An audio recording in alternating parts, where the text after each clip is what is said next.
Hi hello ನಮಸ್ಕಾರ, welcome back to Sakshi kitchens and logs.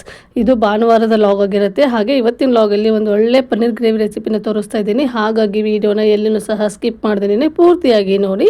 In case ಈ video ನಿಮ್ಗೇನಾದರೂ ಇಷ್ಟ ಆದರೆ ಪ್ಲೀಸ್ ಲೈಕ್ ಮಾಡಿ, ಶೇರ್ ಮಾಡಿ, ಕಾಮೆಂಟ್ ಮಾಡಿ. ಹಾಗೆ ಇನ್ನೂ ಯಾರು ನನ್ನ ಚಾನಲ್ನ ಸಬ್ಸ್ಕ್ರೈಬ್ ಮಾಡಿಲ್ಲ ಪ್ಲೀಸ್ ಸಬ್ಸ್ಕ್ರೈಬ್ ಮಾಡ್ಕೊಂಡು ನೋಡಿ. ನಿಮ್ಮದೊಂದು ಸಬ್ಸ್ಕ್ರೈಬ್ ನನಗೆ ತುಂಬಾ ಇಂಪಾರ್ಟೆಂಟ್ ಆಗುತ್ತೆ.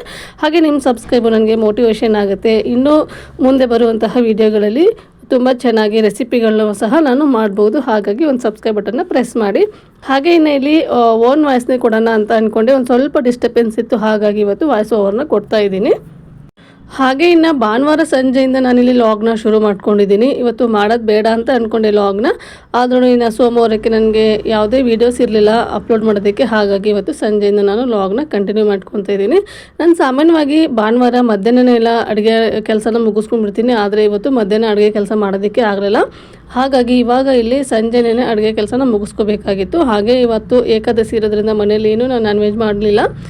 ಹಾಗೆ ನಾನೇನು ಏಕಾದಶಿ ವ್ರತ ಏನು ಮಾಡೋದಿಲ್ಲ, ಆದ್ರೂ ರಾಯರಿಗೆ ಪೂಜೆ ಮಾಡೋದ್ರಿಂದ ಏಕಾದಶಿ ದಿನ ಮಾತ್ರ ನಾನು ಯಾವುದೇ ನಾನ್ ವೆಜ್ ಐಟಮ್ಸ್ ಏನು ಮಾಡೋದಕ್ಕೇನು ಹೋಗೋದಿಲ್ಲ. ಹಾಗಾಗಿ ಇವತ್ತೂ ಸಹ ನಾನ್ ವೆಜ್ಜನ್ನು ಮಾಡೋದಕ್ಕೆ ಹೋಗಲಿಲ್ಲ. ಅದ್ರ ಬದಲಾಗಿ ಏನಾದರೂ ವೆರೈಟಿಯಾಗಿ ಏನಾದರೂ ಮಾಡೋಣ ಅಂತ ಅಂದ್ಕೊಂಡೆ. ಮನೇಲಿ ಪನ್ನೀರ್ ಇತ್ತು, ಒಂದು ಸ್ವಲ್ಪ ಪನ್ನೀರನ್ನ ಹಾಕ್ಬಿಟ್ಟು ಗ್ರೇವಿ ಮಾಡಿ ಚಪಾತಿ ಮಾಡೋಣ, ಚೆನ್ನಾಗಿರುತ್ತೆ ಅಂತ ಅಂದ್ಕೊಂಡಿದ್ದೀನಿ ಇವತ್ತು. ಹಾಗಾಗಿ ಅದಕ್ಕೆಲ್ಲ ರೆಡಿ ಮಾಡ್ಕೊತಾ ಇದ್ದೀನಿ. ಹಾಗೆ ಫಸ್ಟಿಗೆ ಇಲ್ಲಿ ತಿಳಿ ಸಾಂಬಾರು ಮಾಡ್ಕೊಳ್ಳೋಣ ಅಂತ ಬೇಳೆನೂ ಸಹ ಕೂಗಿಸಿಟ್ಟಿದ್ದೆ. ಇನ್ನು ಇಲ್ಲಿ ತಿಳಿ ಸಾಂಬಾರು ಮಾಡ್ಕೊಳ್ಳೋದಕ್ಕೆ ರೆಡಿ ಮಾಡ್ಕೊತಾ ಇದ್ದೀನಿ. ಹಾಗೆ ಈ ರೆಸಿಪಿನ ನಾನು ತೋರಿಸಿರೋದ್ರಿಂದ ಇವತ್ತು ತಿಳಿ ಸಾಂಬಾರು ರೆಸಿಪಿನ ನಾನು ತೋರಿಸ್ತಾ ಇಲ್ಲ. ಹಾಗೆ ನಮ್ಮ ಮನೇಲಿ ಎಲ್ರಿಗೂ ಇಷ್ಟಪಡುವಂತಹ ಸಾಂಬಾರಾಗಿರುತ್ತೆ ಇದು. ಹಾಗಾಗಿ ಇವತ್ತು ಇದನ್ನೇ ಮಾಡಿಬಿಡೋಣ, ನಾಳೆಗೆ ಆಗುತ್ತೆ ಅಂತ ಹೇಳ್ಬಿಟ್ಟು ತಿಳಿ ಸಾಂಬಾರನ್ನ ಮಾಡ್ಕೊತಾ ಇದ್ದೀನಿ. ಹಾಗೆ ಕೆಲಸನೂ ಸಹ ತುಂಬಾ ಕಡಿಮೆ ಈ ತಿಳಿ ಸಾಂಬಾರು ಮಾಡೋದ್ರಿಂದ. ಹಾಗಾಗಿ ಇನ್ನು ತಿಳಿ ಸಾಂಬಾರು ಒಬ್ಬೊಬ್ಬರ ಮನೇಲಿ ಒಂದೊಂದು ಥರ ಮಾಡ್ತಾರೆ, ನಾನು ಒಂಥರ ಮಾಡ್ತೀನಿ. ಅಂದರೆ ನಾನು ಸಾಂಬಾರಲ್ಲೇ ಒಂದು ಸ್ವಲ್ಪ ವೆರೈಟೀಸ್ ಆಗಿ ಮಾಡಿರ್ತೀನಿ. ಒಂದೇ ಥರ ಸಾಂಬಾರು ತಿನ್ನೋದಕ್ಕೂ ಸಹ ಬೇಜಾರಾಗಿರುತ್ತೆ ನೋಡಿ. ಹಾಗಾಗಿ ತಿಳಿ ಸಾಂಬಾರಲ್ಲೇ ಒಂದು 2-3 ಥರದ ತಿಳಿ ಸಾಂಬಾರನ್ನ ಮಾಡ್ತೀನಿ. ಹಾಗೆ ಸೊಪ್ಪು ಸಾಂಬಾರಲ್ಲೇ ಒಂದು 2-3 ಥರ ಸೊಪ್ಪು ಸಾಂಬಾರನ್ನ ಮಾಡ್ತೀನಿ. ನೀವೇನೇ ಹೇಳಿ ಒಂದೇ ಥರ ಸಾಂಬಾರು ತಿಂತಾ ಇದ್ದರೆ ಬೇಜಾರಾಗುತ್ತೆ. ಹಾಗೆ ಒಂದೇ ಥರ ರೈಸ್ ಐಟಮ್ಸು ಸಹ ತಿಂತಾ ಇದ್ದರೆ ತುಂಬಾ ಬೇಜಾರಾಗುತ್ತೆ. ಹಾಗಾಗಿ ನಾನು ಏನಾದರೂ ಡಿಫ್ರೆಂಟಾಗಿ ಹಾಕೋ ಐಟಮ್ಸನ್ನೇ ಹಾಕ್ಬಿಟ್ಟು ಅದರಲ್ಲೊಂದು ಸ್ವಲ್ಪ ಏನಾದರೂ ಹೆಚ್ಚು ಕಡಿಮೆ ಮಾಡಿಬಿಟ್ಟು ನಾನು ಅಡುಗೆಗಳನ್ನ ಮಾಡ್ಕೊತೀನಿ. ಹಾಗೆ ಆಲ್ಮೋಸ್ಟ್ ಆಲ್ ನಮ್ಮ ಉತ್ತರ ಕರ್ನಾಟಕದ ಕಡೆ ಅಡುಗೆಗಳಂದರೆ ತುಂಬಾ ಸುಲಭನೇ ಇರುತ್ತೆ. ಜಾಸ್ತಿ ಅದಕ್ಕೆ ಮಸಾಲೆಗಳನ್ನ ರುಬ್ಬಬೇಕು, ಹಾಗೆ ಅಂಗಡಿನ ತೊಗೊಂಬಂದು ಮಸಾಲ ಹಾಕಬೇಕು ಅನ್ನೋಂತಹ ಚಿಂತೆನೇ ಇರಲ್ಲ. ನಮ್ಮ ಕಡೆ ಏನಂದರೆ ಮಸಾಲೆ ಖಾರ ಅಂತ ಮಾಡ್ಕೊಂಡು ಇಟ್ಕೊಂಡ್ಬಿಡ್ತೀವಿ. ಒಂದು 6 ತಿಂಗಳಿಗೆ ಅಥವಾ 1 ವರ್ಷಕ್ಕೆ ಆಗುವಷ್ಟು ಅದೊಂದು ಖಾರ ಇದ್ದರೆ ಸಾಕು. ಎಲ್ಲ ಅಡುಗೆನೂ ಸಹ ನಾವು ಆ ಖಾರನ ಹಾಕ್ಬಿಟ್ಟು ರೆಡಿ ಮಾಡ್ಕೊಂಡ್ಬಿಡ್ಬೋದು. ತುಂಬಾ ಸುಲಭ. ಮಾಮೂಲಿ ಈರುಳ್ಳಿ ಟೊಮೆಟೊ ಇದೆಲ್ಲ ಕಟ್ ಮಾಡಿಕೊಂಡು ಅಡುಗೆ ಮಾಡೋದಾಗಿರುತ್ತೆ. ಆದರೆ ಇಲ್ಲಿ ನಾನು ಮಸಾಲೆ ಖಾರ ಮಾಡೋದಕ್ಕೆ ಆಗೋದಿಲ್ಲ, ಯಾಕಂದರೆ ಅದನ್ನು ಕುಟ್ಟಿಸ್ಬೇಕಾಗತ್ತೆ. ಹಾಗಾಗಿ ಸಾಂಬಾರು ಪುಡಿನ ಹಾಕ್ಬಿಟ್ಟು ನಾನು ಅಡುಗೆನ ಮಾಡ್ಕೊತೀನಿ. ಮಸಾಲೆ ಖಾರ ಹಾಕ್ಬಿಟ್ಟು ಸಾಂಬಾರು ಟೇಸ್ಟೇ ಒಂಥರ ಇರುತ್ತೆ. ಹಾಗೆ ಸಾಂಬಾರು ಪುಡಿ ಹಾಕ್ಬಿಟ್ಟು ಮಾಡಿರೋಂತಹ ಸಾಂಬಾರೇ ಟೇಸ್ಟೇ ಒಂಥರ ಇರುತ್ತೆ. ಇನ್ನು ಇಲ್ಲಿ ಸಾಂಬಾರಿಗೂ ಸಹ ಒಗ್ಗರಣೆನೂ ಸಹ ಮಾಡ್ಕೊತಾ ಇದ್ದೀನಿ. ಇನ್ನು ಒಗ್ಗರಣೆ ಎಲ್ಲ ಹಾಕ್ಬಿಟ್ಟು ಪನ್ನೀರ್ ಗ್ರೇವಿ ಮಾಡಬೇಕು ಅಂತ ಅಂದ್ಕೊಂಡಲ್ವ, ಅದಕ್ಕೂ ಸಹ ಇಲ್ಲಿ ಎಲ್ಲ ಕಟ್ ಮಾಡಿ ಇಟ್ಕೊತಾ ಇದ್ದೀನಿ.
ಇನ್ನು ಪನ್ನೀರ್ ಗ್ರೇವಿ ಮಾಡೋದಕ್ಕೆ ತರಕಾರಿ ಸಹ ಕಟ್ ಮಾಡಿ ಇಟ್ಕೊಂಡಿದ್ದಾಯಿತು. ಹಾಗೆ ಇನ್ನು ಪನ್ನೀರ್ ಗ್ರೇವಿನ ಯಾವ ಥರ ಮಾಡ್ತಾಯಿದ್ದೀನಿ ಅಂತ ನಿಮ್ಮ ಜೊತೆಗೆ ಶೇರ್ ಮಾಡ್ತಾಯಿದ್ದೀನಿ ನೋಡಿ.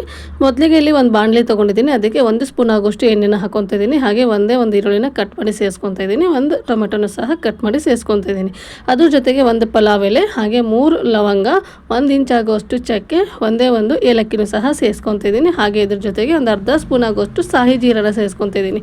ಸಾಯಿ ಜೀರ ಇಲ್ಲ ಅಂದರೆ ನೀವು ನಾರ್ಮಲ್ ಜೀರಿಗೆ ಇರುತ್ತಲ್ಲ ಅದನ್ನು ಸಹ ಸೇರಿಸ್ಕೋಬೋದು. ಇದನ್ನೆಲ್ಲ ಸೇರಿಸ್ಕೊಂಡು ನೀಟಾಗಿ ಫ್ರೈ ಮಾಡ್ಕೋಬೇಕಾಗತ್ತೆ. ಹಾಗೆ ಒಂದೆರಡು ನಿಮಿಷ ಇದನ್ನ ಫ್ರೈ ಮಾಡ್ಕೊಂಡ ನಂತರ ಇದ್ರ ಜೊತೆಗೇನೆ 1 ಇಂಚ್ ಆಗುವಷ್ಟು ಶುಂಠಿ ಹಾಗೆ ಒಂದೆರಡು ಗೆಡ್ಡೆ ಬೆಳ್ಳುಳ್ಳಿನೂ ಸಹ ನಾನು ಸೇರಿಸ್ಕೊತಾ ಇದ್ದೀನಿ.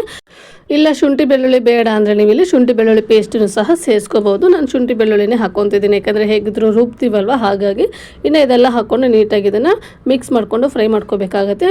ಅದೊಂದು ಚೂರು ಕಲರ್ ಎಲ್ಲ ಚೇಂಜ್ ಆಗಬೇಕು, ಹಾಗೆ ಟೊಮೆಟೊ ಅನ್ನೋದು ಸ್ವಲ್ಪ ಸ್ಮ್ಯಾಶ್ ಆಗಬೇಕು, ಅಲ್ಲಿ ಥರ ಇದನ್ನು ಫ್ರೈ ಮಾಡ್ಕೋಬೇಕಾಗತ್ತೆ. ಹಾಗೆ ಇವಾಗ ಇದಕ್ಕೆ ಸ್ಪೈಸಸ್ನ ಸೇರಿಸ್ಕೊಂಡ್ಬಿಡ್ತೀನಿ. 1.5 ಸ್ಪೂನ್ ಆಗುವಷ್ಟು ಅಚ್ಚ ಖಾರದ ಪುಡಿ ಹಾಗೆ 1 ಸ್ಪೂನ್ ಆಗುವಷ್ಟು ಧನಿಯಾ ಪುಡಿನ ಸೇರಿಸ್ಕೊತಾ ಇದ್ದೀನಿ. ಹಾಗೆ ಒಂದು ಅರ್ಧ ಸ್ಪೂನ್ ಆಗುವಷ್ಟು ಗರಂ ಮಸಾಲನ ಸೇರಿಸ್ಕೊತಾ ಇದ್ದೀನಿ. ಗರಂ ಮಸಾಲ ನಾನಿಲ್ಲಿ ಕಡಿಮೆ ಹಾಕ್ಕೊಂಡಿದ್ದೀನಿ, ಯಾಕಂದರೆ ಚಕ್ಕೆ ಲವಂಗ ಅದೆಲ್ಲ ಸೇರಿಸ್ಕೊಂಡಿರ್ತೀವಿ ತಾನೆ, ಅದರಲ್ಲೂ ಸಹ ಮಸಾಲ ಫ್ಲೇವರ್ ಹಾಗೆ ಬರ್ತಾ ಇರುತ್ತೆ. ಇನ್ನು ಗರಂ ಮಸಾಲ ಹಾಕ್ಕೊಂಡ್ರೆ ಇನ್ನಷ್ಟು ಮಸಾಲ ಫ್ಲೇವರ್ ಬಂದುಬಿಡುತ್ತೆ ಅಂತ ನಾನಿಲ್ಲಿ ಒಂದು ಅರ್ಧ ಸ್ಪೂನ್ ಆಗುವಷ್ಟು ಮಾತ್ರ ಸೇರಿಸ್ಕೊತಿದ್ದೀನಿ. ಇದನ್ನೆಲ್ಲ ಸೇರಿಸ್ಕೊಂಡು ನೀಟಾಗಿ ಮಿಕ್ಸ್ ಮಾಡ್ಕೋಬೇಕಾಗತ್ತೆ. ಹಾಗೆ ನಾನಿಲ್ಲಿ ಜೀರಿಗೆ ಪುಡಿನ ಸೇರಿಸ್ಕೊತಾ ಇಲ್ಲ, ಏನಕ್ಕೆ ಇಲ್ಲಿ ಸಾಹಿ ಜೀರ ಹಾಕ್ಕೊಂಡಿರೋದ್ರಿಂದ ಜೀರಿಗೆ ಪುಡಿನ ಸೇರಿಸ್ಕೊತಾ ಇಲ್ಲ. ಇನ್ನು ಇದಕ್ಕೆ ಒಂದು 1/4 ಟೀ ಸ್ಪೂನ್ ಆಗುವಷ್ಟು ಅರಿಶಿನ ಪುಡಿ ಹಾಗೆ ಒಂದು ಅರ್ಧ ಹಿಡಿ ಆಗುವಷ್ಟು ಕೊತ್ತಂಬರಿ ಸೊಪ್ಪನ್ನು ಸೇರಿಸ್ಕೊಂಡು ನೀಟಾಗಿ ಇದನ್ನು ಫ್ರೈ ಮಾಡ್ಕೋಬೇಕಾಗತ್ತೆ. ಇನ್ನು ಇದನ್ನು ತಣ್ಣಗಾಗೋದಕ್ಕೆ ಬಿಡ್ತೀನಿ. ತಣ್ಣಗಾಗೋಷ್ಟರಲ್ಲಿ ಪನ್ನೀರನ್ನ ಸಹ ಇಲ್ಲಿ ಕಟ್ ಮಾಡಿ ಇಟ್ಕೊತಾ ಇದ್ದೀನಿ. ಪನ್ನೀರನ್ನ ನಿಮಗೆ ಯಾವ ಥರ ಬೇಕು ನೋಡಿ ಆ ಥರ ನೀವು ಇಲ್ಲಿ ಕಟ್ ಮಾಡಿ ಇಟ್ಕೋಬೋದು. ನಾನಿಲ್ಲಿ 200 ಗ್ರಾಮ್ ಆಗೋಷ್ಟು ಪನ್ನೀರನ್ನ ತೊಗೊಂಡಿದ್ದೀನಿ. ಇನ್ನು ನಾನಿಲ್ಲಿ ಈ ಥರ ಕ್ಯೂಬ್ಸ್ ಆಗಿ ಕಟ್ ಮಾಡ್ಕೊತಿದ್ದೀನಿ. ಹಾಗೆ ಇದನ್ನು ಒಂದ್ಸರಿ ನೀಟಾಗಿ ವಾಶ್ನೂ ಸಹ ಮಾಡ್ಕೊಂಡಿದ್ದೀನಿ, ಯಾಕೆಂದರೆ ಸ್ಟೋರ್ ಮಾಡಿ ಇಟ್ಟಿರ್ತೀನಲ್ವ, ಹಾಗಾಗಿ. ಇನ್ನು ಪನ್ನೀರ್ನು ಸಹ ಇಲ್ಲಿ ರೋಸ್ಟ್ ಮಾಡ್ಕೋಬೇಕಾಗತ್ತೆ. ಹಾಗಾಗಿ ರೋಸ್ಟ್ ಮಾಡೋದಕ್ಕೆ ಒಂದು ಪ್ಯಾನ್ ಇಟ್ಕೊಂಡಿದ್ದೀನಿ. ಒಂದು ಚಿಕ್ಕ ಕ್ಯೂಬ್ ಆಗೋಷ್ಟು ಬೆಣ್ಣೆನ ಸೇರಿಸ್ಕೊತಾ ಇದ್ದೀನಿ. ಬೆಣ್ಣೆ ಇಲ್ಲ ಅಂದರೆ ನೀವು ಎಣ್ಣೆಯಲ್ಲಿ ಫ್ರೈ ಮಾಡ್ಕೋಬೋದು. ಬೆಣ್ಣೆಯಲ್ಲಿ ಫ್ರೈ ಮಾಡಿದರೆ ಪನ್ನೀರ್ ಅನ್ನೋದು ತುಂಬಾ ಸಾಫ್ಟಾಗಿ ಚೆನ್ನಾಗಿ ಬರುತ್ತೆ, ಹಾಗಾಗಿ ನಾನು ಬೆಣ್ಣೆನ ಹಾಕ್ಕೊತಾ ಇದ್ದೀನಿ. ಇನ್ನು ಇದಕ್ಕೆ ಕಟ್ ಮಾಡಿ ಇಟ್ಕೊಂಡಿರೋಂತಹ ಪನ್ನೀರ್ ಇತ್ತಲ್ವ, ಅದನ್ನು ಸಹ ಸೇರಿಸ್ಕೊಂಡು ನೀಟಾಗಿ ಇದನ್ನು ಫ್ರೈ ಮಾಡ್ಕೋಬೇಕಾಗತ್ತೆ. ಕಲರ್ ಒಂದು ಸ್ವಲ್ಪ ಚೇಂಜ್ ಆಗಬೇಕು ಪನ್ನೀರ್ದು. ಈ ಥರ ಗ್ರೇವಿಗಳಿಗೆಲ್ಲ ಈ ಥರ ನಾವು ಪನ್ನೀರ್ನ ರೋಸ್ಟ್ ಮಾಡಿ ಹಾಕಿದರೆ ನೋಡೋದಕ್ಕೂ ಸಹ ಚೆನ್ನಾಗಿರುತ್ತೆ, ತಿನ್ನೋದಕ್ಕೂ ಸಹ ತುಂಬಾ ಚೆನ್ನಾಗಿರುತ್ತೆ. ಹಾಗಾಗಿ ನಾನು ನಮ್ಮ ಮನೇಲಿ ಯಾವಾಗಲೂ ಪನ್ನೀರ್ ಗ್ರೇವಿ ಮಾಡಲಿ ಈ ಥರ ರೋಸ್ಟ್ ಮಾಡಿನೇ ಹಾಕ್ತೀನಿ. ಹಾಗೆ ಹಾಕಿದರೆ ಅಷ್ಟಾಗಿ ಇಷ್ಟಪಡಲ್ಲ ನಮ್ಮ ಮನೇಲಿ, ಹಾಗಾಗಿ.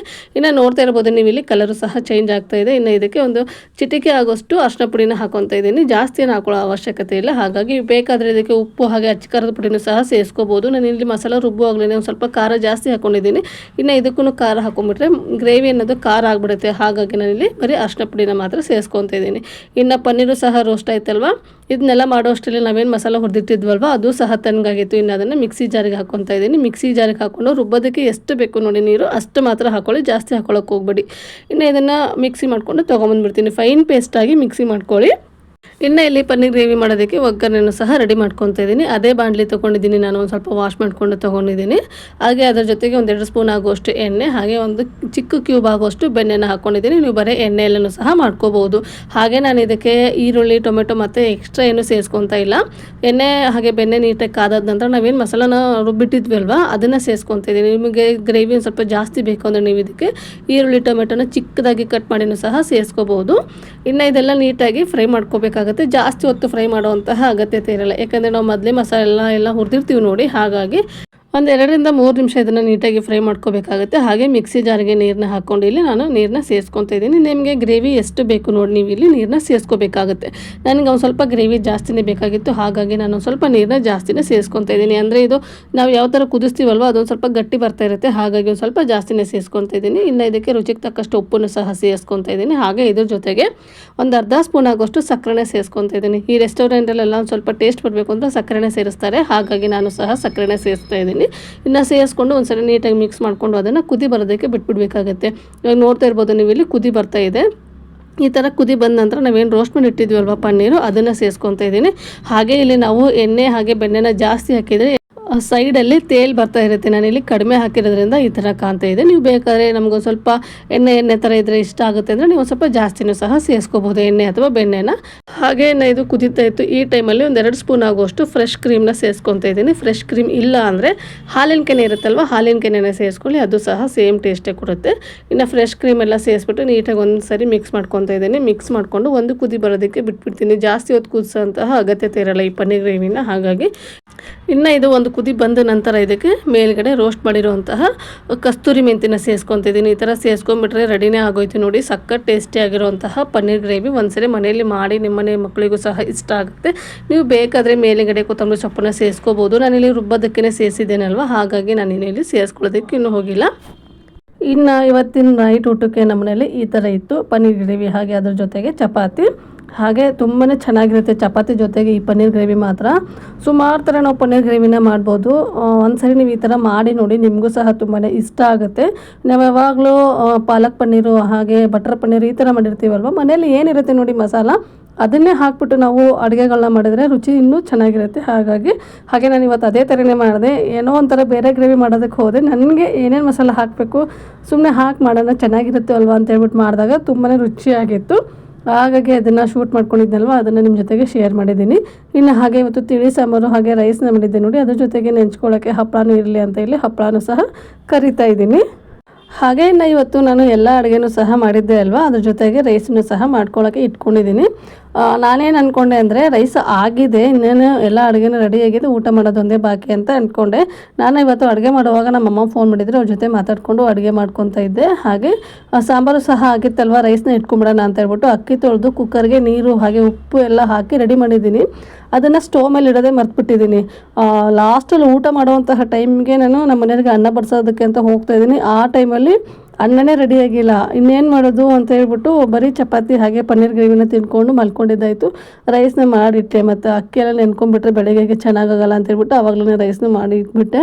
ಇನ್ನು ಒಂದೊಂದು ಸಾರಿ ಈ ಥರ ಆಗುತ್ತಲ್ವ, ಅಡುಗೆ ಮಾಡೋವಂತಹ ಟೈಮಲ್ಲಿ ಯಾರಾದರೂ ಏನಾದರೂ ಫೋನ್ ಮಾಡಿದರೆ ಅಥವಾ ಯಾರಾದರೂ ಮಾತಾಡ್ಕೊಂಡು ಅಡುಗೆ ಮಾಡೋವಂತಹ ಟೈಮಲ್ಲಿ ಈ ಥರ ಆಗ್ತಾ ಇರುತ್ತಲ್ವ. ನನಗಂತೂ ಫಸ್ಟ್ ಟೈಮ್ ಈ ಥರ ಆಗಿರೋದು, ಯಾವತ್ತೂ ನಾನು ಈ ಥರ ಮಾಡೇ ಇರಲಿಲ್ಲ. ಹಾಗಾಗಿ ಇನ್ನು ಅಡುಗೆ ಎಲ್ಲ ಮುಗಿಸಿ ಚಪಾತಿ ಒಂದು ಮಾಡೋದಿತ್ತು. ಆ ಟೈಮಲ್ಲಿ ನಮ್ಮ ಅಣ್ಣ ಹಾಗೆ ನಮ್ಮ ಅಕ್ಕ ಅವರೆಲ್ಲ ಬಂದಿದ್ದರು, ಹಾಗೆ ಅವ್ರ ಮಗಳು ಸಹ ಬಂದಿದ್ಲು. ಇವಳು ನೋಡಿರ್ತೀರ ನೀವು, ಹಿಂದಿನ ವ್ಲಾಗಲ್ಲಿ ಹಾಕಿದ್ದೆ, ಆವಾಗ ತಲೆಯಲ್ಲಿ ಕೂದಲಿತ್ತು, ಇವಾಗ ಮುಡಿ ಎಲ್ಲ ಕೊಟ್ಟಿದ್ದಾರಲ್ವ, ಹಾಗಾಗಿ ಈ ಥರ ಕಾಣ್ತಾ ಇದ್ದಾಳೆ. ಹಾಗೆ ಈ ಥರ ಮನೆಯಲ್ಲಿ ಮಕ್ಕಳಿದ್ರೆ ಟೈಮ್ ಹೆಂಗೆ ಹೋಗುತ್ತೆ ಅಂತಲೇ ಗೊತ್ತಾಗಲ್ಲ. ನಾನು ಚಪಾತಿ ಮಾಡೋದು ಬಿಟ್ಬಿಟ್ಟು ಇಲ್ಲಿ ಅವ್ರ ಜೊತೆಗೆ ಆಟ ಆಡ್ಕೊಂಡು ಕೂತಿದ್ದೀನಿ.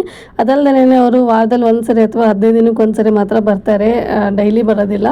ಹಾಗಾಗಿ ಅವಳು ಇರೋವಂತಹ ಟೈಮಲ್ಲಿ ಅವಳ ಜೊತೆಗೆ ಆಟ ಆಡೋಣ ಅಂತ ಹೇಳಿ ಆಟ ಆಡ್ಕೊಂಡು ಕೂತಿದ್ದೀನಿ. ಚಿಕ್ಕ ಮಕ್ಕಳನ್ನ ಆಟ ಆಡ್ಸೋದೇ ಒಂಥರ ಚೆಂದ ಅಲ್ವಾ. ನಮ್ಮ ಮನೇಲಿ ಇವಾಗ ನನ್ನ ಮಕ್ಕಳು ಇಬ್ಬರು ದೊಡ್ಡವರಾಗ್ಬಿಟ್ಟಿದ್ದಾರೆ, ಈ ಥರ ಚಿಕ್ಕ ಮಕ್ಕಳು ಅನ್ನೋದೇ ಇಲ್ಲ.